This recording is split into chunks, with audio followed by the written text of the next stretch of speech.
Mega plan দিয়েছে 36 দিন ব্যাপী। এছাড়াও আমাদের সারা বছরই আমরা জুলাই যারা জুলাই যোদ্ধাদের বা জুলাই শহীদদের স্মরণে বিভিন্ন রকমের প্রোগ্রাম করে থাকি। ড্রোন শো থেকে আমাদের যে প্রত্যাশা ছিল এটা আমি বলবো 50% আমরা পূরণ করতে পেরেছি। যেমন এখানে আবু সাইদের একটা চিত্র আমরা দেখার জন্য রেডি ছিলাম, চট্টগ্রামের খুব ভালো রিপ্রেজেন্টেশন আমরা দেখার জন্য প্রস্তুত ছিলাম, কিন্তু আমরা তুলনামূলক অনেক কম পেয়েছি, কিন্তু যতটুকু পেয়েছি শুকরিয়া।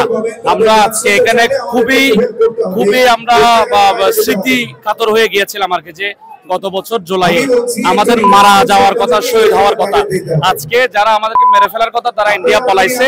আমরা এই জিনিসগুলো সেলিব্রেট করতেছি।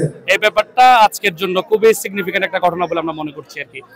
আগামী বছর এই দিনে আমরা মনে করি বাংলাদেশ 2 বলতে আজকে ড্রোন শোতে যেটা দেখানো হয়েছে ওই জিনিসটা যাতে পূর্ণাঙ্গভাবে উপস্থাপিত হয়, বাংলাদেশের মানুষের যাতে আর কোনো ধরনের সেকেন্ড রিপাবলিক গড়তে, নতুন বাংলাদেশ গড়ার যে স্বপ্ন এটা যাতে আর ব্যর্থ না হয়।